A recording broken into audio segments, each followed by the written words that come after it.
Hey everyone, it's Julie. Today we'll be making Chocoflan. It's just combining two of my favorite desserts together, which are chocolate cake and caramel custard. Incredibly easy to make, looks good, tastes so much better than it actually looks. So let's get started. First thing we're going to do is make our caramel, which is just water and sugar. You don't want to stir it with a spoon, you just want to swirl your saucepan like this. Also very important, make sure to cook this over high heat and swirl your saucepan constantly. First it's going to look like that, and then it's going to get a little brown, and this is how you want it. Want to pour the caramel over whichever baking dish you'll be making your Chocoflan in. Make sure to cover the entire bottom. Also the caramel will harden up and crack, but no worries, once it goes in the oven it'll loosen up completely. Now let's get started on our chocolate cake. To my flour, I added the salt and baking powder, gave it a quick whisk, and I set it aside. In my stand mixer, I threw in some softened unsalted butter, and of course you may use a handheld mixer. I mixed the butter until smooth. Oh Julie, that's not smooth at all. I know, I could be a little impatient at times. Let's just pretend it is. I threw in my cocoa powder, poured in my eggs one by one. This looks scary, but it'll get better, I promise. Poured in the sugar, the flour mixture. And you never want to overmix, just mix until everything is incorporated. I poured in the milk, and now if you watch most of my videos, you'll know that I have only one chocolate recipe that I always use and never change it.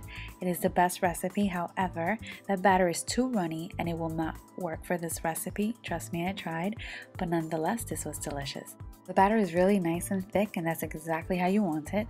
I poured it over the caramel and spread the batter out evenly, and now we're going to get started on the flan. I like to use a blender. You may use a food processor if you'd like. I poured in 3 whole eggs and 2 yolks. The yolks will help prevent the flan become too stiff.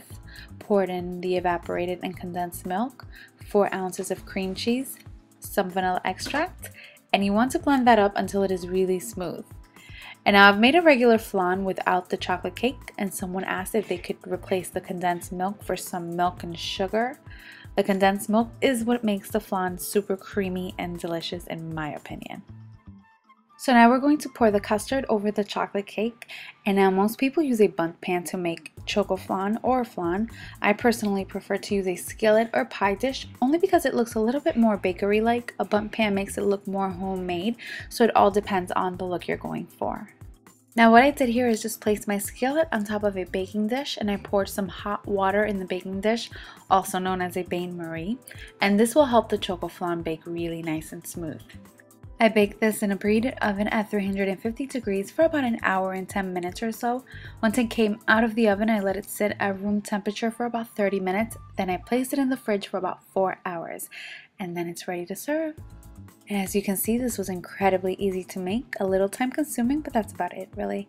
This is one of my favorite desserts. I hope you guys enjoy it as much as I do. But before I let you go, I wanted to introduce to you guys a great channel here on YouTube called Noreen's Kitchen. She has a huge selection of cooking videos to choose from. She made a caramel custard video which looks delicious. I love her channel and hope you guys head over there and watch her caramel custard video. I hope you guys give this recipe a try. Hope you give her recipe a try as well. And thank you all so much for watching.